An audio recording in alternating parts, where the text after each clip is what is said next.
Hey guys, welcome back to our channel. So for today's video, I'm gonna teach you how to change default settings in Adobe Acrobat. So first head over and launch Adobe Acrobat. Then next at the top left corner of your screen, click on Menu. Then click on Preferences. This will then open the Preferences window where you can basically change all the default settings in your Adobe Acrobat.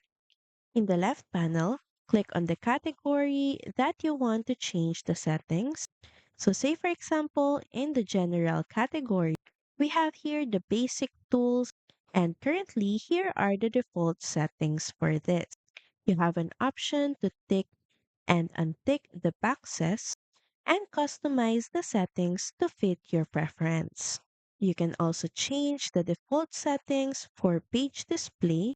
So currently the default settings for page layout is set on automatic, so you can change it, and also the zoom, resolution, rendering, and a lot more settings.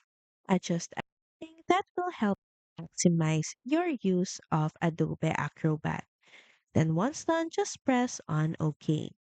So that's pretty much it. Thank you very much for watching this video, and I'll see you again on the next one. Bye!